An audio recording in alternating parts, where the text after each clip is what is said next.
Boop dee boop boop boop boop boop boop boop boop boop boop boop boop boop boop boop boop boop boop boop.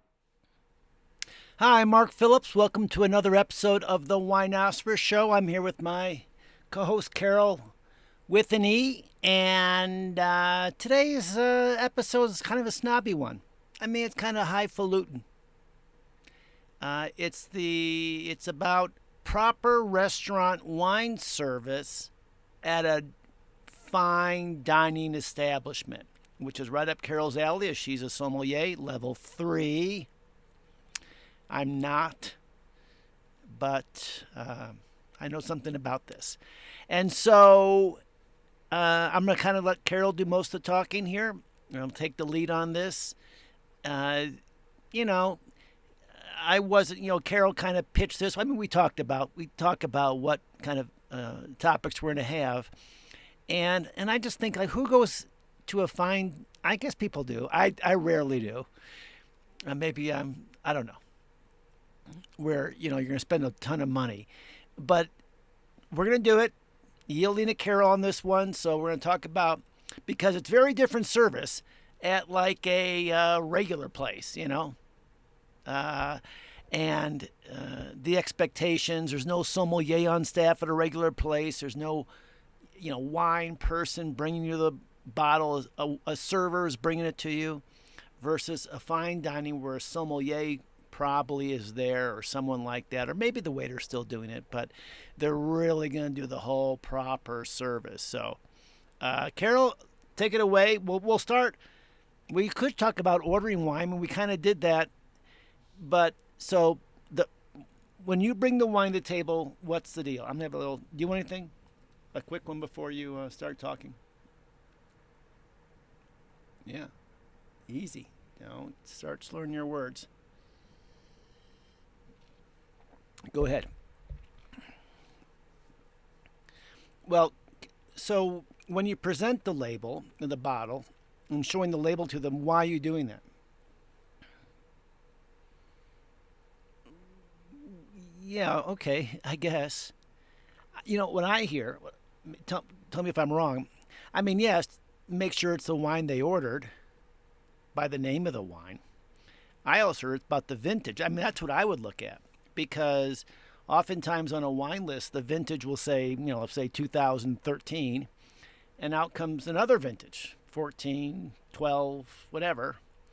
And for someone who knows about wine and maybe is picking that wine for that vintage, again, who would know that? I mean, that's way over the top.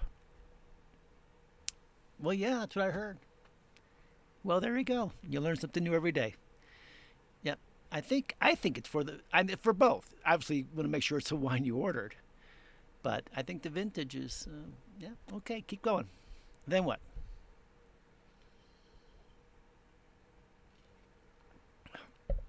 And then when it's open, you open it right in front of them? Is that right? Yeah. And you heard the story? You didn't read my book. I want to tell you a story about that. Maybe you have experience with this too. I'm sorry for interrupting on Carol's thing. Sorry. This is my one story, I think, for the video. I don't know. Years ago, decades ago, when I was living in D.C., there was a restaurant, and this story is true, and several. And when I've told it, people don't believe it, but people in the audiences when I've been speaking have said, yes, it happened to them too. So this is really a true story. A restaurant, very popular restaurant, no longer in business. Five guys come in like on expense account. They have a lot of money, and they're going to buy a really expensive wine. They order a really expensive wine, the wine list. The restaurant is not known for having a lot of expensive wine. It's not a high-end place, but they order an expensive wine. And the server, it was a gal, but the waitress brings out a tray with a bottle of wine already open. Pardon me, bubbly. 5 glasses, puts the glasses down, pours the wine for them. They taste it. Oh, we love it. We love drinking expensive wine, and we love drinking it when someone else is paying for it. So they finish that first bottle in a heartbeat. Come on, that's 1 glass a person. The waitress walks over, another bottle of wine. You bet we do. She comes back, pours the wine. Wonderful. one more time, third time around. But during the second bottle that they're having, one of the guys, they finished dinner, one of the guys is smoking, back when you could smoke in a restaurant. God, I'm just burping from the sparkling wine. Finishes a cigarette. He drops, can't find an ashtray. He drops the cigarette butt in the bottle, the empty bottle of wine, the second bottle of wine. Waitress walks over, one more bottle of wine? Yeah, why not? We love this stuff. She takes the bottle away, comes back, new bottle of wine already open. They pour the wine. Sure enough, the cigarette butt's in the bottom of the bottle. I know. It's true. I swear. No. Yeah. I know. And that's why I had to jump in. That's why the server, sommelier, anyone, opens the wine right in front of you so that you know the wine, the bottle is the wine that's supposed to be there. What they did, someone at one point, maybe the owner, bought the wine and drank it himself and then saves the bottle. And when anyone else orders it, they just go back in the kitchen and just pour jug wine into the bottle and bring it out. And who would know the difference? I mean, it's really hard. I mean, 1% of the people, maybe 2, really. So few people would know the difference. Say, well, wait a minute. This isn't this wine. I mean, no. So the restaurant could easily get away with that. If it wasn't for that guy smoking, they would never have known. So that's why they opened the wine right in front of you. And I was at a restaurant, and I know about this and other stuff. And I was at a restaurant in Annapolis where I ordered a pretty expensive wine. And they brought the bottle out and the cork was in the bottle, but it was opened. And I asked the server, who was a young gal, and they're busy, right on the harbor in Annapolis. They're in the crazy busy. And I said, "What's the deal?"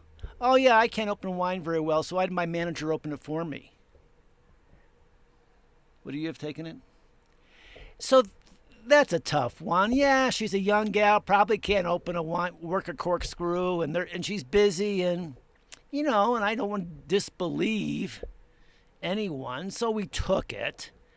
But technically, come on. I would just say, hey, listen, that's fine. But I'm a little, if you just for, humor me and bring me a bottle and have your man. No, it would have been too much. That'd have been over the top, it seems to me. But I was suspicious because they're not a place that knows how to handle fine wine. And I thought, uh-oh, are they substituting? But I don't think they were. And I took it. I didn't want to be a jerk. Okay, so anyway, you open it for them. Sorry.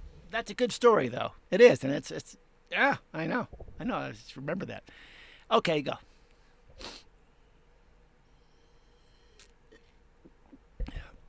Oh, don't say that. Come on. I can't believe you said that, even right now in 2020. And you open the wine and pour a sample for the guy who ordered it. The guy. Do you mean that kind of like a Midwestern, like, hey, you guys, that include men and women? Because women order wine too, Carol. All right. I'll accept your apology on that one. Yeah. Yes. I mean, and I hope that, okay, anyway. So you pour it for the person who ordered the wine. You pour a sample. And what if they say no? Well, yeah. No, you don't want to create a scene. Okay. Well, I think so too. I mean, depending on the restaurant where you're working. Yeah, that's what should happen. You should just, if they say no, it's not good, take it back. But I think then, that's a good point though. You should always ask them, like, why? What were you expecting? Without being too, invasive on the questions, but they should ask the person, like, yeah, well, if you didn't like this one, we'll bring you another bottle. Well, first, is the wine corked? Is there a flaw in the wine? and we'll get a different bottle of the same wine, another bottle of the same wine, or you just thought this would be tasting a lot different, and now you have to get a different wine for you, a different brand. Yeah, right. Just have to ask all those questions, and then and take it back. Believe me, in a non-fine dining establishment, that's going to be a real problem sending a wine back, and I have a zillion stories about that. But right, so and that's good. I mean, but I've had it happen where the server, the sommelier, will taste it and say, "No, this isn't bad. This is how it's supposed to taste." All right, and I think that is a very awkward situation, and it shouldn't happen. Yeah, I mean that's the key. And what I thought was interesting is at the Capitol Grill in D.C. I ordered an expensive bottle of wine. The sommelier brought it out, and he tasted it first. He poured some for himself first, and he no, wait a minute. No, wait, I take that back. He smelled it. He poured some in a glass, but didn't taste it. At a place, Roberto Donna's place in D.C., the server did taste it first. And I said, "Hey, buddy, you know, you're not sitting down. He shouldn't be tasting my wine." That was completely out of line. But the same way, the guy at Capitol Grill, he smelled the wine and says, "It's corked. It's bad," and took it back. "You don't want to drink it." And I said, whoa. He didn't know who I was or, anything wine-wise. I said, "I'd like to just put a little glass down here of that wine and just leave it here. I'm going to get the wine." So he took the wine back voluntarily. "This wine's bad. You shouldn't have it." Wow. You haven't ever? Well, because, okay. Yeah. Well, I mean, yes, and I don't think you can always tell that. I mean, if you smell the cork, yes, you can get an idea. The server will open the wine, take a sniff, and if it's really corked, yeah, maybe you can tell. But he actually poured a glass and did the whole swirl and and I have other things to say about that. Anyway, so he brought another bottle of wine, and it was good, and we compared, and he was right, because I don't know if he's right or not. I mean, just because you're a sommelier, I don't know. So he was right, and good for him. But that usually doesn't happen. You haven't done that ever, no. No. Okay. So where were we? They taste the wine. If they don't like it, you take it back.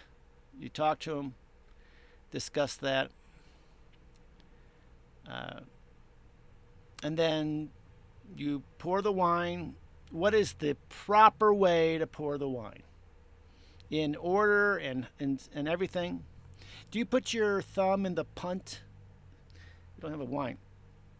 In the dimple in the bottom of the bottle is called a punt, P-U-N-T, like football, punt. And when you pour, champagne, or bubbly, but champagne, you put your thumb in the punt and you hold the bottle with the other part of your hand, and that's how you pour the wine. Right? Okay, good. But with other wine, white, red, still wine, so, okay, personal preference. Yeah. It probably looks cooler if you hold it in the punt, your thumb in the punt, but all right. What is then how do you pour? Clockwise. All right. Oh yeah, women first. Still, really? Do you wonder about that now? 2020. Do you serve the women first? I get it, but as we, I think, strive for equality in everything, I wonder if that's really if that would offend some people, women, I think, for serving the women first instead of just the clockwise. I mean, I don't care if it's counterclockwise, who cares? But yeah, I think so too. I wonder how often that's happening now, if they still serve the women first. I guess they do. I guess. I mean, it's a safe thing to do because it's tradition. But at some point, we just, You just serve. Which would you? The women first, I guess. That's a tough one. Okay, and hey, so uh, one thing that I got reamed out on when I was pouring some wine at one point by a sommelier is that if the neck of the bottle hits the rim of the glass, yeah, that's right, a huge no-no. Yeah, woo! Yeah, so some people, when they pour the wine, we got a glass here, sort of, the bottle, and they'll pour it, and the neck of the bottle rests on the glass like that. Oh, no. The neck of the bottle should never hit the top of the glass. Sparkling wine, still wine, whatever. Yeah, no way. And do you put a towel around the, yeah. Do you wear the towel like draped over, a white towel draped over your, yeah, well, that's the way it should be done, I guess. And of course, you have the towel wrapped around the bottle so that because you always twist a wine bottle when you finish a pour so it doesn't drip, hopefully. But when you pull it back, you can always have that cloth there so there's no red wine, especially, that would drip down the table, on the glass, someone's outfit, or anything like that. So, yes, it's always good to be pouring red wine, any wine really, with a towel. Mm-hmm. Any other thing you want to say? Oh, okay. I 100% agree on that one. We'll and an agreement. Yes, I do believe that people should really talk to the sommelier. Yes, and share what their desires are as honestly as possible. Here's what I drink at home, even if it's box wine or something. Here's what and so that, right, so you can do your job better, they'll be happier. Yes, a good communication should happen.